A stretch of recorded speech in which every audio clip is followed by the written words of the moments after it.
Okay, good evening, everyone, and welcome to the Hudson Valley Homebuyer Seminar. My name is Brian Waldron. I'm the Senior Vice President of Lending at the Credit Union, and it's my pleasure to welcome you all to our second Homebuyer Seminar, but our first one that's been broadcasted electronically like this. So I see some people coming in and out in the participant list. But we're going to go ahead and get started because it is 7 o'clock Eastern Time. And so welcome, everyone. And it is my pleasure to introduce to you our speaker for the evening, Dr. Lynn Richardson. Known to thousands as the mortgage guru, Lynn Richardson is more than just another mortgage and real estate professional, helping families achieve the American dream.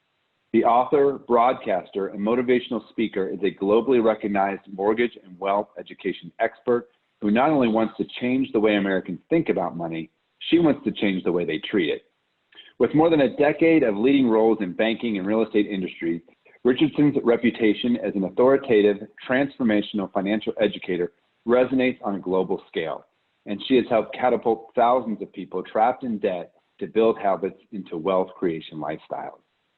Dr. Lynn Richardson is featured regularly on the Steve TV show, Access Hollywood Live, the Hallmark Channel's Home and Family Show, the BET Network, and has appeared in Essence, Jet, Upscale, on Tom Joyner Morning Show, Get Up Mornings with Erica Campbell, and in countless media outlets nationwide. Richardson received a Bachelor's of Business Administration and Finance from Loyola University in Illinois and is a licensed real estate salesperson. Her memberships include Delta Sigma Theta Sorority Incorporated, the National Association of Real Estate Brokers, the National Association for the Advancement of Colored People, Jack and Jill of America Incorporated, and the Rainbow Push Coalition. It's my pleasure to welcome you, Dr. Richardson, and it's all yours.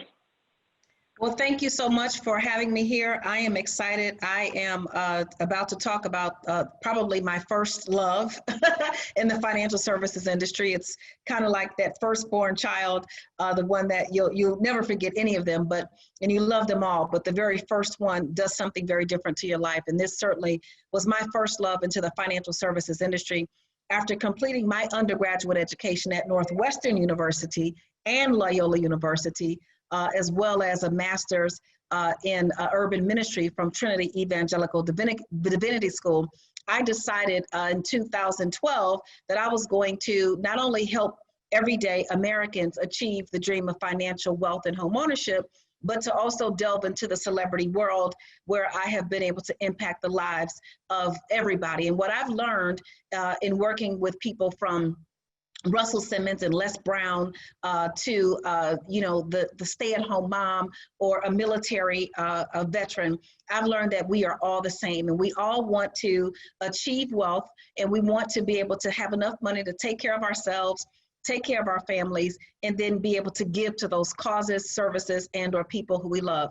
So I'm going to share that with you tonight, and I'm going to open it up for questions so that we'll have an opportunity to have a holistic experience and then be able to hopefully get some knowledge that will take us all to the next level. My very first book about home ownership and real estate is Yes, You're Approved. I wrote this book because my entry into the mortgage and real estate business was very unlikely. I was actually helping one of my very good friends from childhood. She had went and applied for a mortgage and she got denied. And it didn't make any sense to me that she got denied. I had no knowledge of the mortgage industry. She had just gotten a degree and she was working with her degree. And I said, you go back to that bank and you need to tell that bank that you were in college for 4 years, that should count for work time, and you show them your first pay stub. And she went and did what I said, and she got approved for a mortgage. And from there, we knew that I had something very special. Very fast forward, I go into the mortgage business. I leave the academic side of things. I was a community college assistant director of financial aid, and then I was a director of a whole campus. And I started getting people approved for mortgages who had been denied 3, 4, 5 times. And I simply did one thing. I read. And anybody who knows me now knows that I'm big on reading. If you ask me a question and you didn't read the stuff before, I kind of can get a little tough with you there, a little bit of tough love. But I read what the underwriters needed, and I ensured that my clients could line up with those underwriting guidelines legally, ethically, and morally. and that they would get into a home that they could afford. And so very quickly, I became known as the mortgage guru. I helped a lady with 4 bankruptcies and 2 foreclosures overcome her credit issues. Yes, 4 bankruptcies and 2 foreclosures. So I say to everyone who has credit issues, it doesn't matter what you've been through. If you are willing to do the work, if you're willing to undo everything you did and set the record straight, then there is a second chance for you. There is no such thing as all hope is gone, all hope is lost. There is a way. Now, it's going to take some hard work, and it's going to take lining up with the guidelines. It's going to take saving money. It's going to take undoing. It's going to take sacrifice, but it certainly can be done. And so I was able to share many of those mortgage and underwriting secrets in my book, Yes, You're Approved, The Real Deal About Getting a Mortgage and Buying a Home, with my co-author, Lori Jones-Gibbs. And those things still stand today. So I'm going to share with you some of the process of getting approved for a mortgage, but more importantly, why homeownership is important, why it's still the foundation for building wealth, and why you want to work with Hudson Valley Federal Credit Union to help you achieve that dream and to become a part of their mortgage and home buying family. So what is building wealth? Wealth is something that can be done to achieve. For some people, wealth is power. For other people, wealth is knowledge. For some people, wealth is physical health. And I like to think that wealth is a combination of everything. It's wisdom, expansion, assets, leadership, it's transformation, and it's also good health. Because if you have all the money in the world, but you're sick, then, and money can't help you, then you'll wish that you could do something different. And of course, if you are in great health and you have no money, you're going to feel sick. And so how can you build wealth? Well, it's accumulated by inheritance. There are some people on earth who inherit their money. I am not one of those people. I was born and raised in Chicago. As a matter of fact, my grandmother was 75 years old, cleaning homes for wealthy people, putting me through college. And she taught me all the things that grandmothers teach their children, like go to school, get a good education, get a good job, go to church on Sunday, wear clean underwear in case you get hit by a bus. The grandmamas have to tell us that. But I did learn about money. And so, like many people who become wealthy, I'm self-made. I had to take it one step at a time, one day at a time. I had to make a lot of mistakes and recover from them. So if I can do it, you can do it too. So inheritance, real estate ownership. Real estate ownership is the foundation for building wealth. As a matter of fact, many people start their pathway to building wealth with their very first home. Why? Because you can buy real estate. Over time, it increases in value. Over time, your amount that you owe on that real estate decreases in value. So you have what's called equity. And when you have equity, you have power. And when you use your equity properly, then you can now buy the next house with your equity, or maybe buy 2 homes with that equity, maybe go into buying income property with that equity. But the whole idea is to spend less money to get more money through streams of income, and real estate is one of those streams, and then to get your money back by having the proper tax consultation and the proper tax practices in place so that you can spend less money. Business ownership, of course, is another way to accumulate wealth. And I kind of look at home ownership as your first big business deal. I mean, it's a major transaction. You're going to go to a closing or a settlement or an escrow, some people call it, and you're going to sign 2,000 sheets of paper, and it really is a big business deal. And so business ownership is also a way. Winning the lottery, well, who's going to do that? That's the chances of doing that are not really great, and many people who win the lottery lose their wealth. So the great thing is that you are in the majority when it comes to how is wealth built. And it is built through real estate ownership and business ownership. So that makes you a part of the majority of people who build and maintain wealth over time. Now, there are some other ways you can build wealth. We don't want to talk about those ways. I think that if you are in this life and you are grinding and you're doing the best thing for yourself and your family, then you want to be upright, you want to be integral, and certainly home ownership is a part of that foundation for you. I'd also like to talk a little bit about why it absolutely positively makes sense for you to not only own a home, but to begin to change the way that you think about the items that you buy. In my book, Living Check to Monday, and that's a book, my very first book that I authored, because I've made every mistake in the book. My grandmother told me to go to school, get a good education, get a good job, go to church on Sunday, but she didn't tell me anything about money. What I knew about money was if I needed some, I'd say, Grandma, I need some money. And she'd say, go look in the room on top of the shelf, behind my box, inside my pocketbook, inside the zipper, wrapped up in a piece of paper towel was $20. She'd hide the money like 2,000 times. So when I got off to college, I made the mistake that many people make. I got too many credit cards. I couldn't pay anybody. When the creditors would call and say, Lynn, can you borrow the money? I'd say, can I borrow it from you? But it wasn't funny when I got out into the real world. My credit was jacked up.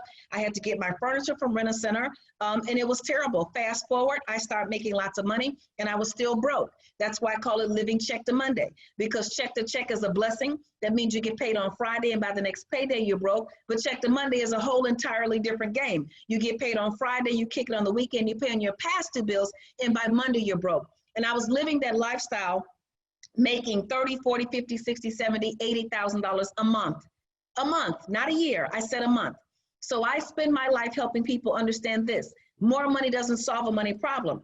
If it did, millionaires wouldn't go bankrupt. If more money could solve a money problem, you'd never have a bankrupt millionaire. You'd never have a bankrupt billionaire. What you want to do with your money is be wise. And so that's why one of my chapters is buy real estate instead of deals at the stake. Deals at the stake are items that we buy that aren't worth the ashes we could burn them to, because they decrease in value.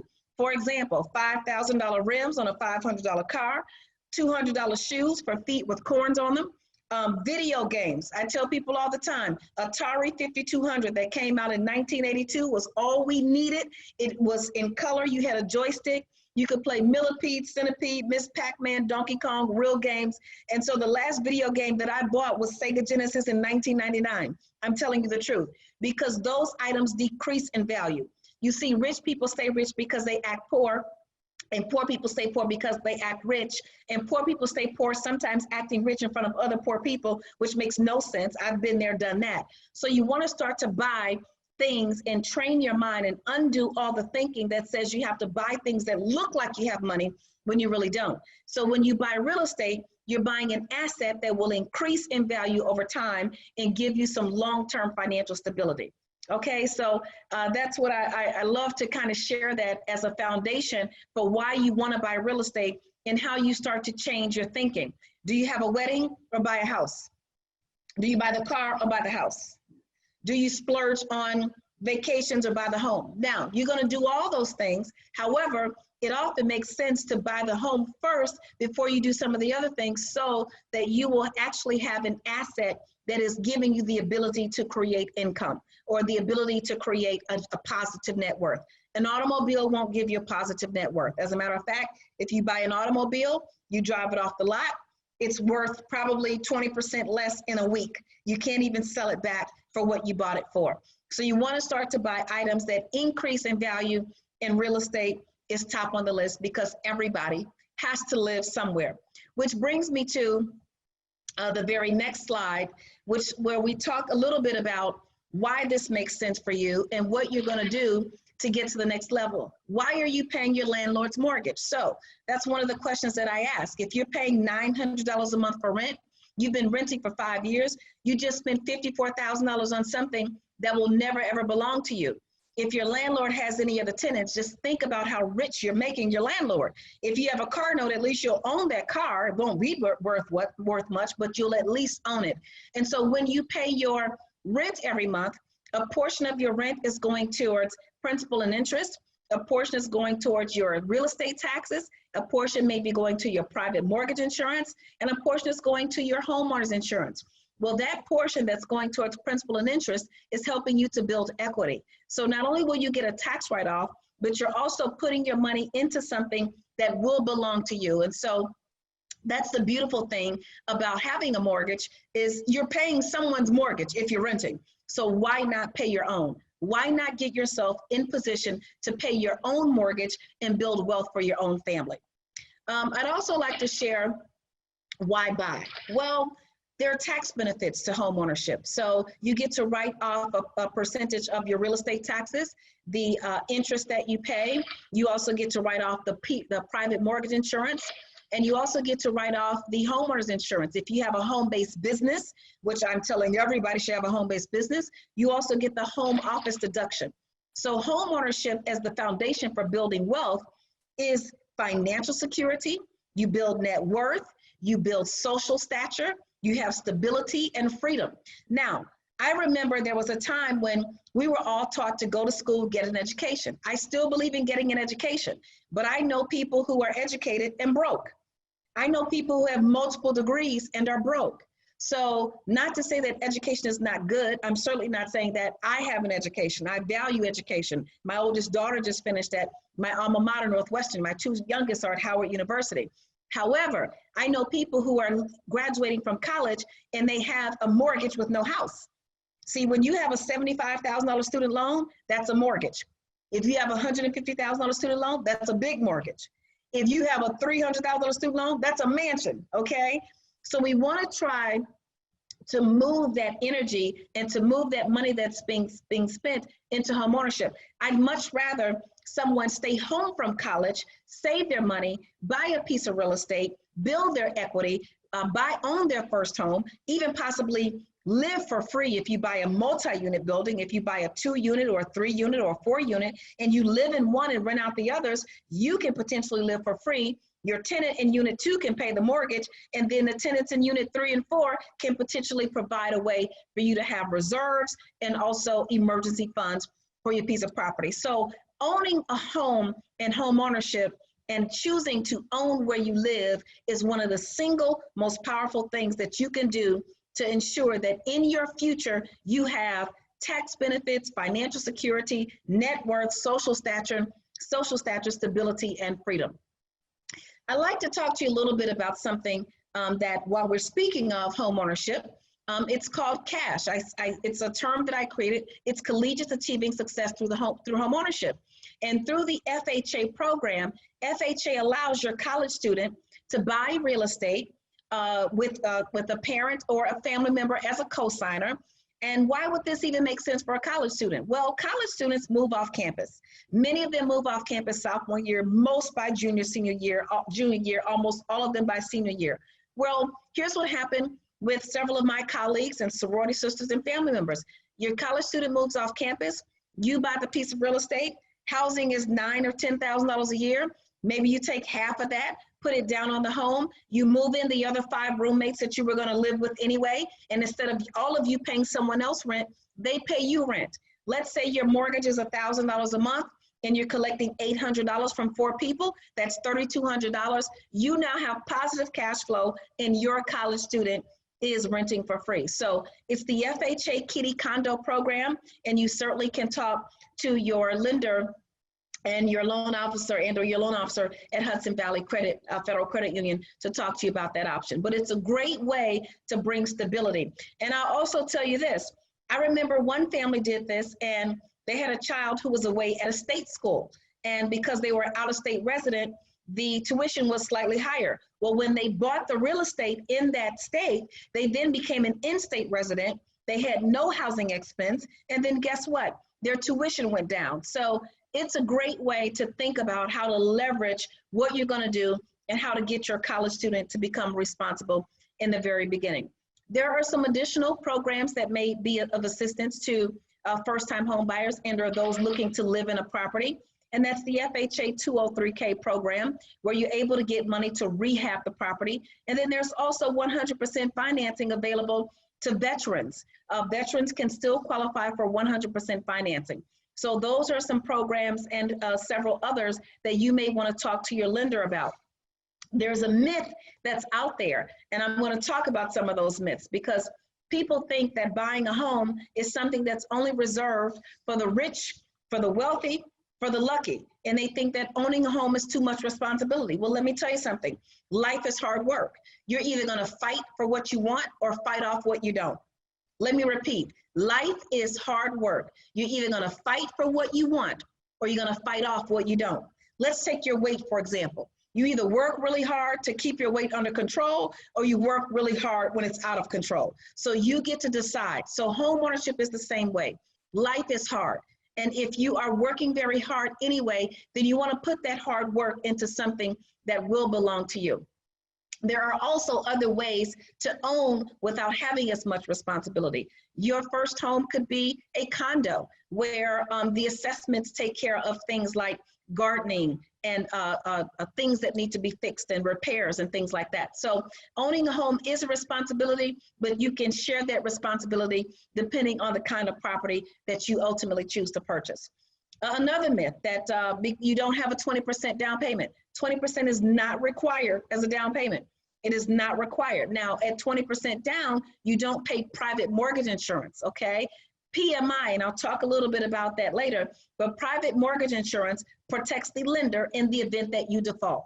And so if you put down less than 20%, you're gonna pay private mortgage insurance.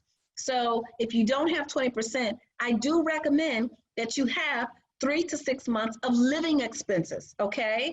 So let's say I've got someone and they've got $50,000 and they wanna buy a home. I would not encourage that person to put all $50,000 down on the home. I'd say keep a certain amount so that you have some reserves, and then put the minimum required down, or if you want to go above that, that's fine. But you do not have to have 20% down to own a home, but you should at least be debt-free. You should be working towards debt freedom, if not completely debt-free, and you want to save 3 to 6 months of reserves so that you've got money available in the event of an emergency. I'll never be able to purchase a home with my credit rating. One of the biggest myths is that you have to have perfect credit. That is not the truth. There are certain programs that require excellent credit, but programs like the Veterans Administration and the FHA program, they do allow for some credit blemishes in your past. The lender will ask you for a letter of explanation. So maybe someone got sick, maybe there was a divorce, maybe you were laid off of a job and you had a temporary interruption in income. Well, you can explain that. You want to aim for the highest credit score possible. I'm not going to speak to a specific credit score because I'm going to let your lender actually share what their minimum credit score is, but you do not have to have perfect credit. And I've got a secret. I've got a big, big secret. That in the FHA program and the VA program, you don't even have to have a credit score. There are people who do not have a credit score, and they allow you to create a residential mortgage credit report. It's called an RMCR, and the lender can then take your rent, your light bill, your gas bill, your mobile phone, 3 or 4 expenses that you are paying, get a payment history for those things, and create a credit report for you. And so that's allowed with certain mortgage programs. So you want to talk to your lender about the possibilities if you in fact have no score at all, okay? So that's a huge myth that you have to have perfect credit. You want to have good credit, and for the 24 period prior to owning a home, you don't want to have any late payments. You want to pay off your collections. If you've had a bankruptcy, you want to wait for 2 years for that bankruptcy. For FHA, 1 year for Chapter 13 bankruptcy, okay? You can actually apply for a mortgage 1 year after a Chapter 13 bankruptcy. However, I recommend that you don't rush into it. So once again, talk with your lender because they may have additional parameters that they'd like you to meet during that process while you are getting approved for a mortgage. You heard that mortgage insurance is a government program for low income, low wealth individuals. That's not the truth. Mortgage insurance is for anyone who puts less than 20% down. Less than 20% down, okay? It's not a government program. It's not for poor people. It's for folks who don't have 20%, and that's a lot of people. Once you own a home, let's say you buy a home and it's $100,000 and you put down $10,000. That means you're gonna have a mortgage for $90,000. That means your loan to value is 90%. Once your loan to value reaches 80%, meaning your balance is either down to 80,000 and or the ratio of your balance to the property value is 80% or less, then for many programs, your private mortgage insurance can get removed. You have to work with your lender, go through their process, and they will tell you what you need to do to get your private mortgage insurance removed. So if it was me, if I had a choice between renting and owning, even with private mortgage insurance, if everything else is the same, if it can fit into my budget, then I'm gonna vote for home ownership all day long. Wealth accumulation is too far away. Let me tell you, do not be discouraged by the fact that you may have some work to do. It may take you 3 months, it may take you 6 months, it may take you a year, it may take you 2 years. But here's the thing, if you're gonna be here, time is gonna pass by. And when you meet that new time, you wanna be ready. So take small steps, do small things. Start to save $10 a week, $100 a month. whatever it is, start to put money away, get disciplined, clean up your credit. I'll talk a little bit about that, but do not believe that it's too far away and give up before you get started. Keep going, keep walking, keep moving, and you will eventually achieve your goal. Mortgage insurance is required for the duration of the mortgage loan. That's not the truth. For some programs, as I shared, the mortgage insurance will disappear when you get to 80% if you take the right steps with your lender and go through the process that they require. So I talked a little bit about mortgage insurance. It's in lieu of a 20% down payment. It allows you to put down as little as 3% for some programs like FHA. It's even lower for the VA, where the VA allows you to put down 0%. People who use mortgage insurance typically get into a home quicker than those who don't, because some people, it may take them a very, very long time to save 20%, whereas those who've got 5% or 10% to put down, they can go on and get into their home and start to realize those benefits associated, like tax savings and building equity. So you want to take a look at that. And also private mortgage insurance is also tax deductible. So that's great news for you. Are you credit ready? Let's understand the 4 C's of credit. Do you have sufficient capital? Capital is the amount of money that you have available to make a down payment, pay closing costs, and unexpected related expenses. So even if you've got a 3% down payment or a 5% down payment, you still need to have money available for closing costs. There are sometimes taxes that you have to pay at the time of closing. In some states, you may get a tax credit, but you want to be able to pay for your escrow fees, your attorney fees, your appraisal, home inspection, and all of those things. So do you have sufficient capital? Again, 3 to 6 months of living expenses saved to the side, plus your down payment is what I'm highly recommending. But 3 to 6 months of living expenses saved is a great place to start. What is your capacity? Your capacity refers to your ability to make monthly mortgage payments, as well as all of your other bills. This is very important and very near and dear to my heart. You may get approved for a mortgage because the lender is going to take a look at your gross income, and they're going to take a look at the liabilities on your credit report, and then some other liabilities. If you have to pay child support, if you pay alimony, if there's any kind of garnishment or wage deduction, they're going to take those things and they're going to come up with the debt to income ratio. And the debt to income ratio tells the lender how much you can afford. But the debt to income ratio does not include what you're spending on your cell phone, what you're spending on meals and entertainment, what you're spending on getting your hair done, your nails done, going out, having a good time. It doesn't take into account any of that. So my recommendation is that your mortgage payment not be more than 1/4 of your take-home pay. So if you bring home $4,000, the mortgage payment should not be more than $1,000. If you bring home $5,000, the mortgage payment should not be more than $1,250. Now that's just my recommendation. You may get approved for more than that, but I know that there are people who have to take a whole check, a whole paycheck. They get paid twice a month. They have to take one check on the 1st to pay the mortgage, and then the check on the 15th. They have to figure out how they're going to live for the month. And I do not want you to be house rich and cash poor. I'd much rather you be able to enjoy your home, pay for it comfortably with a percentage, a small percentage of your take-home pay, and then learn to build wealth and also enjoy where you're living. What about your credit history? Your credit history is basically your report card for how you use credit, for how you pay back your creditors. So your credit history will be a big factor in determining not only whether you get approved for the mortgage, but in some cases, it may be a factor in determining your interest rate, okay?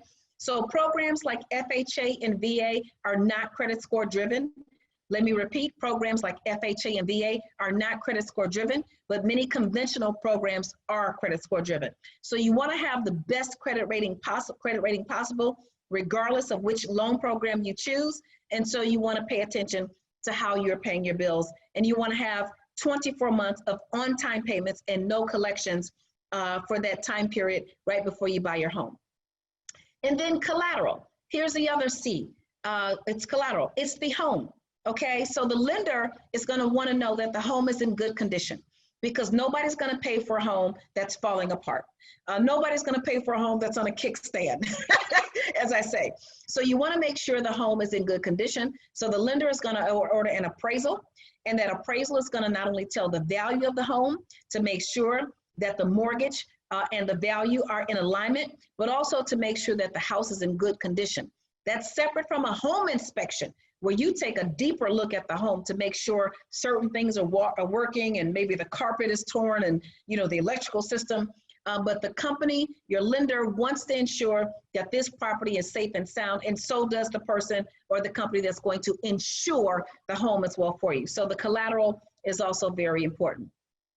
Know what's on your credit report. Before you go to the lender, get your own credit report. You can go to annualcreditreport.com. You can also be very proactive and go to each of the 3 credit bureaus individually.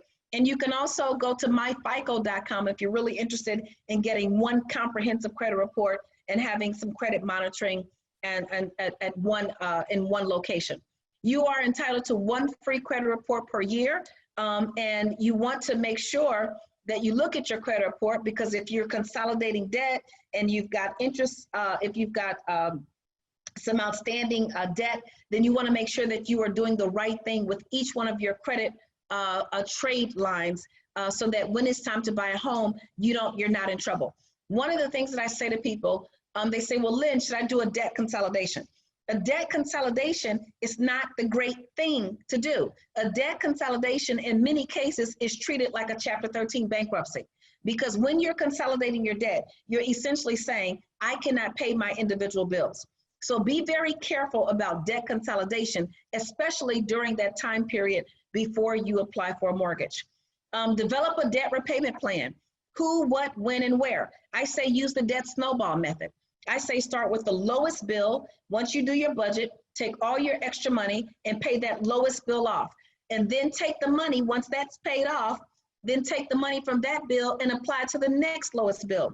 You see, doing the debt snowball method is a much faster, has a much faster success rate than taking an additional $10 or $15 and putting it on all of your credit cards. No, you want to put all the power on one, the lowest balance, and then pay that off, and then go to the next lowest balance, and so on and so forth, okay?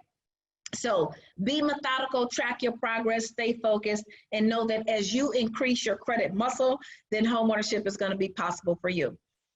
Your credit report, a detailed report of your credit history that's prepared by a credit bureau. That's what a credit report is, and it contains a credit score.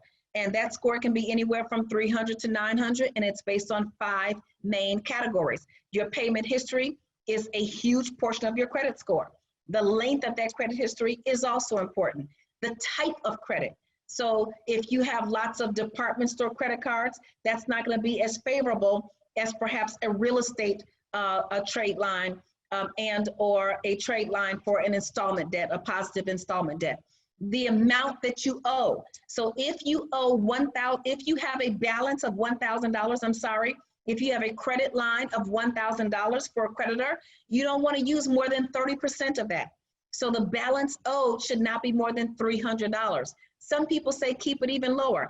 I say keep it at 0. I keep my balances at 0. So if I charge a credit card, I pay the whole thing off, because I don't want any balances affecting my credit score, and you want to do the same. And then new credit accounts for about 10% of your credit score. So these are some things to keep in mind while you are in the process of buying a home. And this just shows the national distribution of credit score. So the beautiful thing is more than 50% of people have a credit score over 700. So there's hope for you. There's hope. I used to think it was the opposite, but with more knowledge and with more power and with more access to be able to actualize that power, then you can have excellent credit scores as well.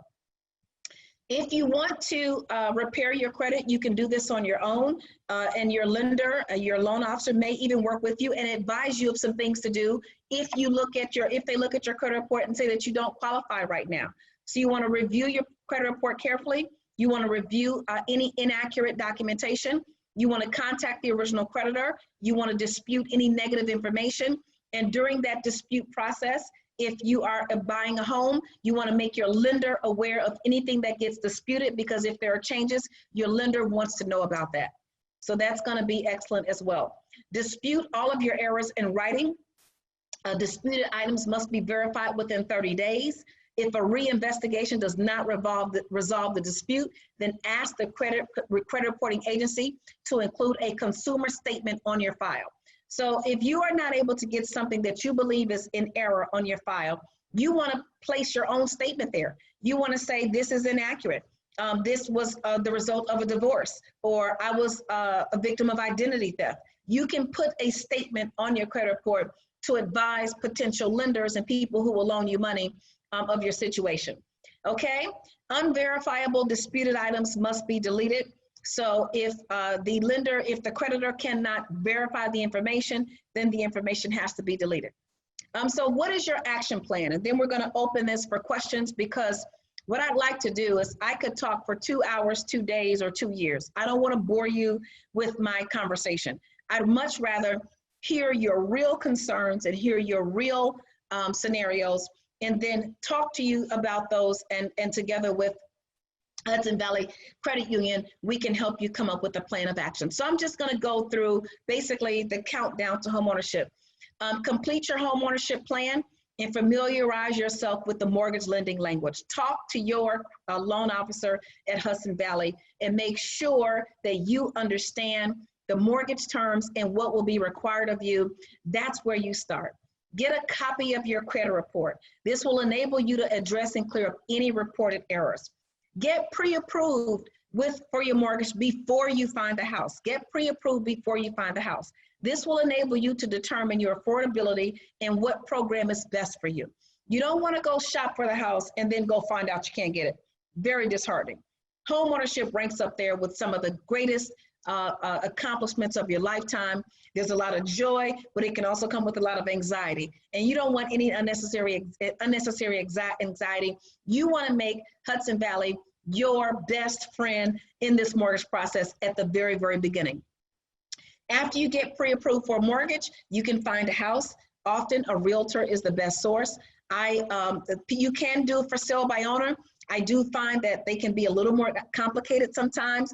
I highly recommend that you have someone who is skilled in the offer process, and a realtor is going to be able to help you with that in the offer process and making sure you have all the proper documentation and the legal protection that you need.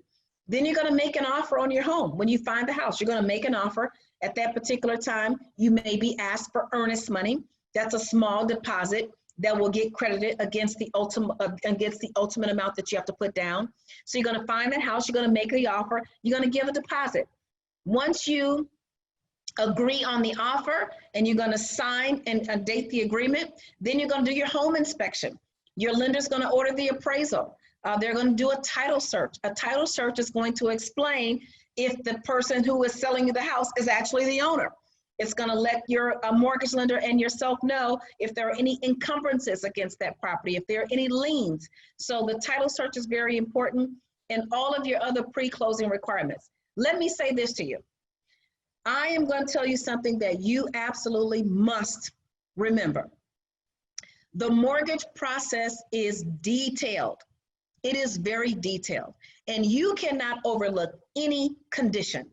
You're going to get approved, pre-approved for the mortgage, but once you have a house and there's a piece of real estate attached to it, your real estate attorney and the seller and everybody who's involved, they're going to be looking for a loan commitment. And in that loan commitment, the Hudson Valley is essentially saying, we will commit this mortgage and this money to this transaction if you do these things. There may be many conditions. They may say, send in another pay stub. You may say, I sent in 10 pay stubs. It doesn't matter. You need to send in pay stub number 11.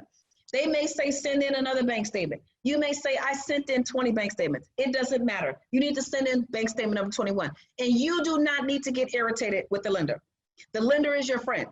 And the lender is trying to protect you and make sure that you are solid and that you are in a secure situation. So there could be 127 things on the list. And if you do 126, you cannot close. You cannot go to escrow. You have to do every single thing on the list, okay? So that's very important, because I think home buyers get so excited and you forget that you still got to scratch off every single thing. And make sure you're following every single thing that your lender tells you, and make sure you read everything, read the fine print, ask questions so that there are no surprises in the end. You also want to resolve or negotiate any issues identified during the inspections, searches, or appraisals. If the appraisal comes back, let's say you're buying the house for $150,000, but the appraised value is only $130,000. Now you're in a negotiating position. The seller can either agree to drop the price, or you can part ways, and your contract should say that you would get your earnest money back and then you move on. So there are many different issues that can be identified during this process, and you want to be ready for them. I recommend that you hire a real estate attorney. I'm not exactly sure what is the norm from state to state. In some states that might, your loan officer or your real estate professional or the escrow representative may be the one to provide you with the legal lingo that you need during the closing process. But if it's a norm in your state, I recommend that you hire a real estate attorney.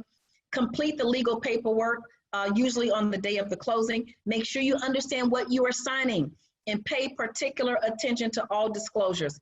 Ask questions, ask questions, ask questions.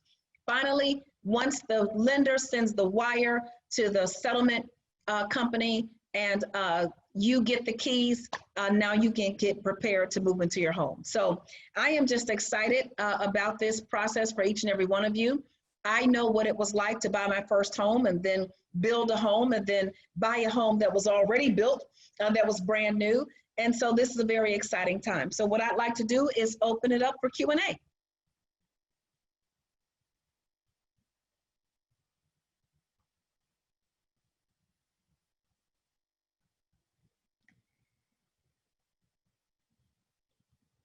Okay, I'm not sure if I'm the only one speaking here. Let's see, how do we want to control Q&A? So I guess what I'm going to do is,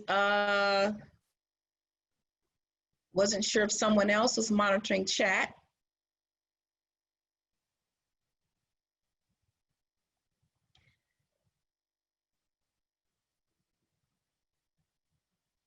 Want to get some help here to understand how we are managing Q&A. Dr. Lynn? Okay, because I don't see any questions in the chat.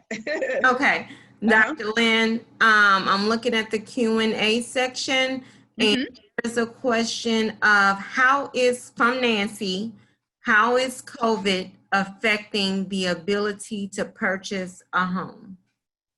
How is COVID affecting the ability to purchase a home? I wouldn't necessarily say that COVID is affecting the ability to purchase a home. Whether or not you still have sustainable income during COVID would then be the question. So if your income has been temporarily interrupted during COVID, then you want to document that and you want to present your scenario to your lender to see what the requirements are if there has been a temporary reduction in income or temporary interruption in income during COVID. But that's something that you're going to want to handle one-on-one with your lender to see what explanation and or what special circumstances could be allowed. And that will be an underwriting decision between you and your lender. Okay. Next question is from Isabel. How does a fixer-upper loan work? How does a fixer-upper loan work? So there are two ways. So one, I would say there's the FHA 203K rehab mortgage, which allows you to buy a house, fix it up. You can add a bedroom, delete a bedroom. You can add a kitchen, you can remodel a kitchen. You can paint, you can do carpet. You can do all kinds of things like that. And you'll also have no mortgage payment for 6 months during that program. Then if you are already in a home, then you can get a home equity line of credit, which is, let's say you have a home and you owe $100,000 on it, but let's say it's worth $200,000. So now you have equity. You have $100,000 in equity. Your lender may decide to allow you to access $50,000 of that equity, $60,000 of the equity as a line of credit to do to fix up the particular home. So that's what I would say would fall into the category of a fixer-upper loan. But a fixer-upper loan could be any money that you get that you decide to use for home improvements as well.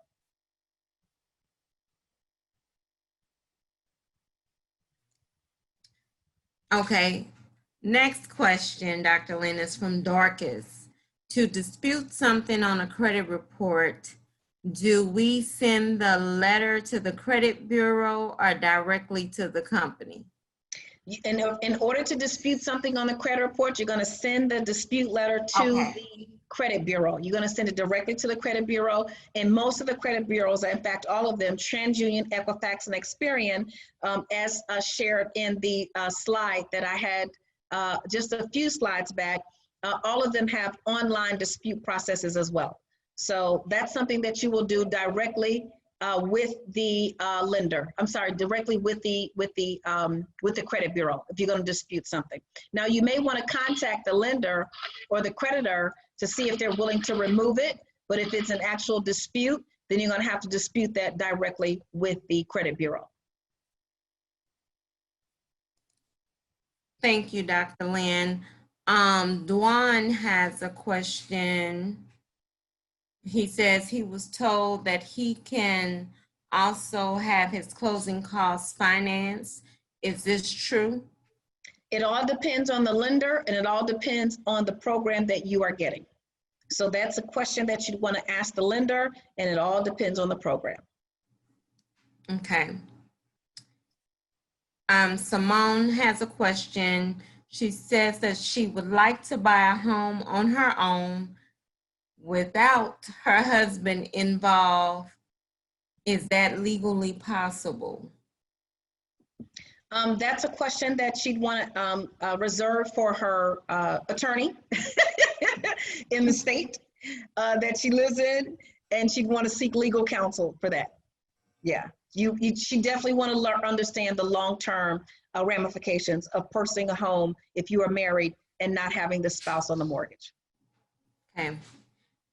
Catherine has a question. When moving from out of state, how does changing employment affect the mortgage and closing process? I'm sorry, what was the question again? Repeat it, please. When moving from out of state, how does changing employment affect the mortgage and closing process?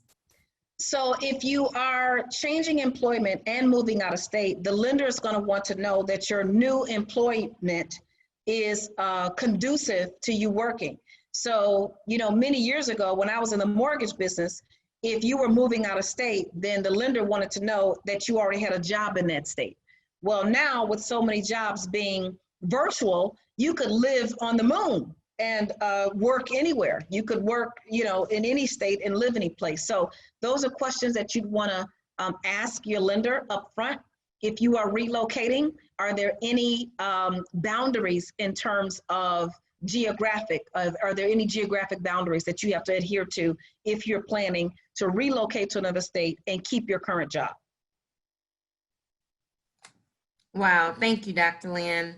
So we have a question from Marelva. She wants to know what's the difference between pre-qualified and pre-approval?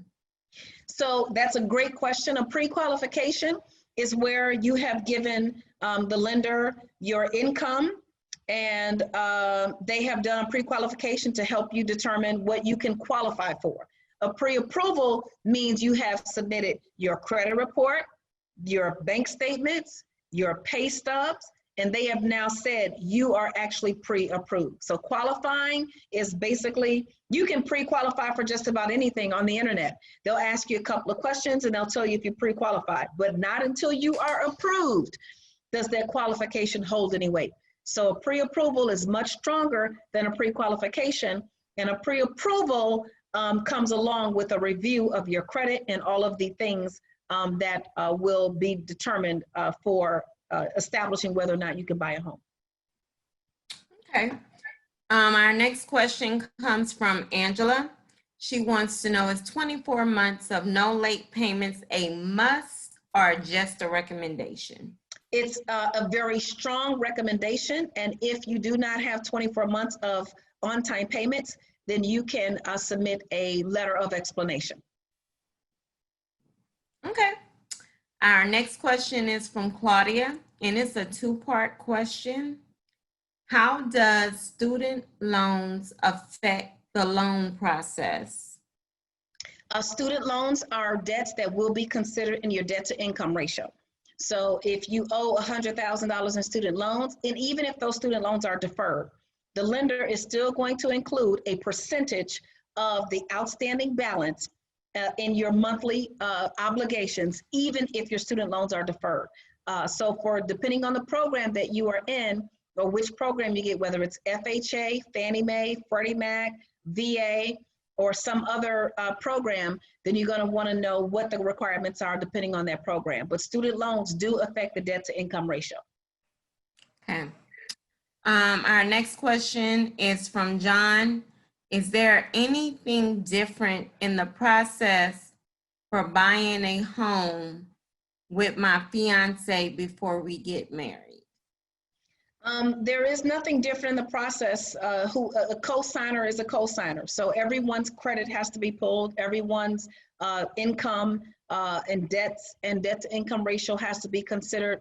Now, legally, you may want to have a conversation with someone to understand what your rights are in the event that you don't get married, or in the event that something else were to happen.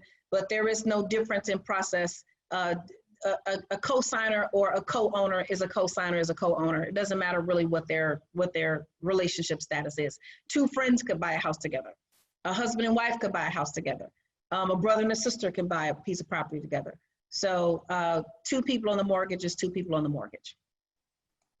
Okay, thank you so much, Dr. Lynn. Lead would like to know, is it worth the investment to purchase a foreclosed home? Is it worth the investment? It all depends. You have to look at the numbers. I always tell people numbers don't lie. 1 + 1 = 2. So when you put it on paper and you look at a foreclosed property, and I don't know what it means, is it worth the investment? Because foreclosed doesn't mean distressed in terms of, condition. There are properties that are not in foreclosures that you cannot buy because they're in bad shape. And there are properties that are in foreclosure that you can buy and they're in excellent shape. So you have to look at apples. You have to compare apples to apples, oranges to oranges. You have to look at the numbers to determine if it's an investment. For someone to tell you, yes, it's a good investment, or no, it's not, that person would not be telling you the truth, because the truth is only backed up by numbers in the game of mortgages and lending. Thank you. Elizabeth says, when is it appropriate to speak to a mortgage lender? Should you wait until your credit score is at a certain level, or credit cards are below 40%, or should you have those conversations while you are planning? I think you should have a conversation with your lender as soon as you think that homeownership is something that could be possible for you. The sooner you have that conversation, the better, because you will get clear guidance as opposed to, estimates of what you think you might want to do. That's something that you should start right away. Geneva stated she has defaulted on one of her student loans because she couldn't afford it after taking a pay cut. She has attempted to negotiate with the lender before defaulting to no avail. How will this affect her chances of home ownership? A defaulted student loan will need to come out of default in most cases in order for the mortgage to be advanced. So at this point, it would be about contacting that lender, finding some kind of way, because here's the deal. If the whole idea is now to use money to pay a mortgage, then the very first money that you have available to you should be to satisfy any other creditors, because you don't want creditors coming and attaching themselves to your new house because you owe them money, and now they're going to place a lien on your home or garnish your wages. and then your new asset has now been impacted. So you want to take care of any outstanding debt and at least get payment plans.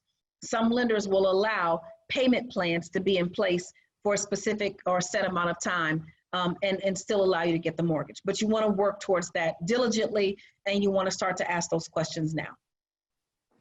Okay, thank you. Khalid has a question. What is the difference between an interest rate and APR? And one is used when buying a house? Well, the interest rate is literally the interest that is charged for the money that you borrow. So that's, if you are being charged 2% interest, you can literally calculate it and add it up. It's 2% of whatever the loan amount is, and it's amortized over a 30-year period. The APR is the cost of credit. So it's a figure that says, from a cost perspective, what is the rate that you have paid. So that's the difference between the two. The interest rate is what the mortgage payment is, and the APR is the cost of credit. Wow. Thank you, Dr. Lynn. Our next question is from Diana. Are there programs that pay your down payment / closing or any part, and does the lender take care of finding them, or is it the buyer's responsibility? It could be everyone's responsibility. So if you are looking to get a house with down payment assistance, you can check with your state, you can check with your lender, you can check with your real estate professional, you can check with a local home, a nonprofit housing counseling service, a national housing counseling service. And then it's up to, at the end of the day, it's up to your lender to decide if that program is going to be applicable to the loan that you have. So it's a collective process. However, what I say to everyone is, get in the business of saving your own money. Get in the business of saving your own money. And that means sacrifice. Give up a meal, give up going out with your friends, give up, television, give up some stuff, give up nails, give up hair, put on a wig, do whatever it takes. Okay. Eat beans and rice, whatever it is that you have to do. So you can have it all, but you can't have it all at the same time. And the things that you want in life require sacrifice. When I first came into the mortgage business, I told everybody, oh, you can get a house with no money down, no money down. And everybody went into foreclosure because nobody had any money. Because the thing that happens when you buy a home, then that home has needs. You have to do the lawn, you have to fix things. So I want you to get in the habit of having your own money. And if there's a down payment assistance program that can assist, great. But you want to save up minimally 3 to 6 months of living expenses. And for most people, that's going to be anywhere from 3 to 5% down on a home, if not 10%. So I really encourage you to do that. Thank you. Dr. Lynn, you're so knowledgeable. So I wrote a book. I wrote a book. Our next question is from Truth. Truth says that she's going to be starting graduate school and leaving her full-time job. Her fellowship provides a modest salary for the next 4 years for about $27,000 a year. She has saved some money, around $10,000. She has very good credit. Her credit score is 800 plus. Should she pursue buying a house while she is in graduate school? Look at the numbers. So once again, I would not take graduate school as being a liability. I would take it as being an asset. And I would be looking to buy a piece of property, probably rent out a couple of the rooms, or if it's a multi-unit, rent out a couple of the other units and minimize my overall outflow of cash while I'm in graduate school. So I say do the math. The math doesn't lie. 1 + 1 = 2. And so when you sit and you look at the numbers of being in grad school and renting versus being in grad school and owning, and if that's possible for you, then the numbers will tell you exactly what the truth is for you and your situation.